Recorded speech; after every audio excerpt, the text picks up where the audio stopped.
लूणा कहता है कि मेरे को एक ही महात्मा ने पूछा था।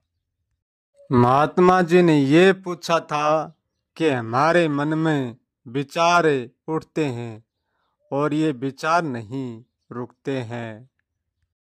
मैंने पलटकर महात्मा जी को कहा कि ये विचार तो उठेंगे, विचार को हम रोक नहीं सकते, विचार को हम दिशा दे सकते हैं, विचार को बदल सकते हैं, विचार को परिवर्तन कर सकते हैं, परंतु पूर्ण तरीके से हम विचार कभी भी रोक नहीं सकते हैं।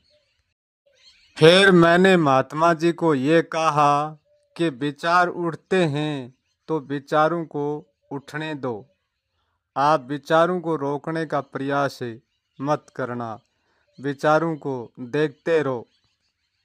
फिर महात्मा जी ने कहा, मैं देख तो रहा हूँ परंतु विचार रुकते नहीं है।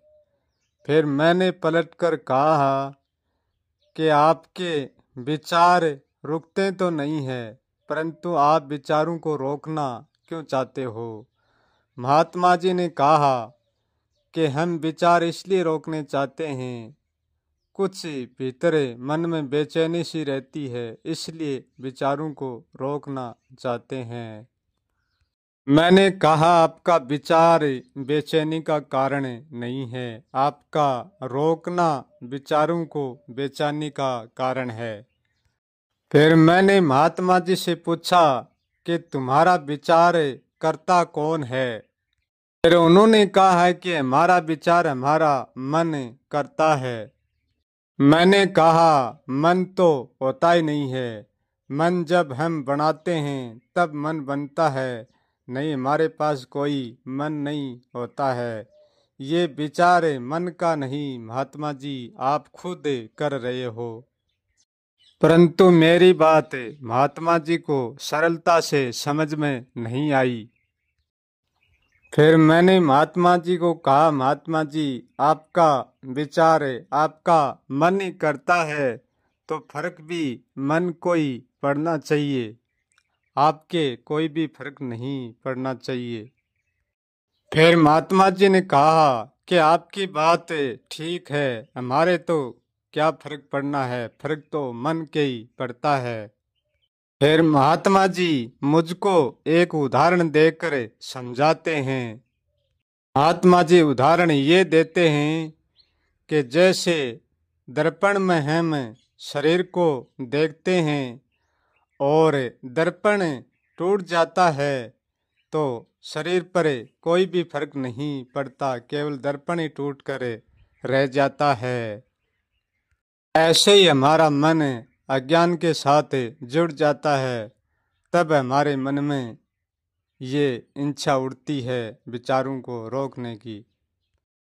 परंतु मैंने कहा, महात्मा जी दर्पण टूटने पर शरीर के तो कोई फर्क नहीं पड़ता है, परंतु दर्पण को जो देखता है उसके बिल्कुल फर्क पड़ता है दर्पण टूटने पर। पहली बात तो ये है कि शरीर कभी दर्पण को देखता ही नहीं है, जो दर्पण को देखता नहीं है उसके क्या फर्क पड़ेगा। शरीर की तो बात आपकी सत्य है, शरीर के कोई फर्क नहीं पड़ता है, परंतु शरीर दर्पण को देखता ही नहीं है। शरीर और दर्पण का कुछ भी लेना देना नहीं है। अब दर्पण में देखता कौन है, दर्पण में देखता है हमारी इंद्रियां और हमारा मन बुद्धि, हमारा चित्त, ये सब दर्पण में ही देखते हैं। और दर्पण में देखना बाहर की बातें भी हैं और भीतर की बातें भी हैं। जिसके दर्पण न देखने का फर्क पड़ता है उसको दर्पण देखने का भी फर्क पड़ता है। जब दर्पण टूटता है तब बिल्कुल फर्क पड़ता है, क्योंकि हम ही एक दर्पण है। क्योंकि जब दर्पण टूटता है तो जब दर्पण को देखने वाले के बहुत फर्क पड़ता है।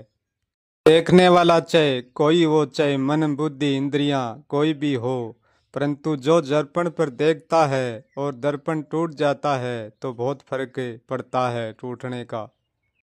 जो दर्पण पर देखने के लिए आतुर होता है वो दर्पण पर टूटने के लिए विचलित भी हो जाता है। हाँ, मैं मानता हूँ कि बाहर का शीशा टूटने से शरीर पर कोई फर्क नहीं पड़ता है, परंतु बाहर की बातें तो हर कोई समझ लेता है, भीतर की सहजता से नहीं। जो बाहर और भीतर की दोनों समझता है वही सच्चा योगी कहलाता है, वही सच्चा महात्मा कहलाता है। क्योंकि हमारी दृष्टि एक दर्पण है, यदि हमारी दृष्टि टूट जाएगी तो फिर हम क्या देख पाएंगे। दृष्टि टूटने पर कितना फर्क पड़ता है, जिसकी दृष्टि टूटती है उसको पता होता है। यदि हम किस अंधे व्यक्ति को कहेंगे कि आप बाहर के दर्पण को देख पाएंगे तो वो कहेगा हम कैसे दर्पण को देख पाएंगे, हमारी दृष्टि खो गई, हमारा दर्पण तो खो गया। जो दर्पण देखने पर मोहित होता है वो कुछ देर दर्पण टूटने पर दुखी भी होता है। और फर्क का कारण शिल्प यहाँ दुख और सुख ही है। जहाँ दुख सुख रहेगा वहाँ फर्क रहेगा, कोई नहीं हटा सकता। और जहाँ दुख सुख नहीं है वहाँ कोई भी फर्क नहीं रहेगा। लोग बाहर के दिखावे को ही पढ़कर बैठ जाते हैं, अंदर नहीं उतरते हैं। क्योंकि बाहर का दिखावा सहजता से समझ में आ जाता है और हर कोई समझ लेता है। क्योंकि हकीकत को समझना सहज नहीं है, क्योंकि वो बाहर की बातों से नहीं समझा जाता। जिस व्यक्ति के बाहर की बातें मान्य हो जाती हैं उस व्यक्ति के भीतर की बातें अमान्य हो जाती हैं, कि वो भीतर का पूरा रहस्य नहीं जानता है।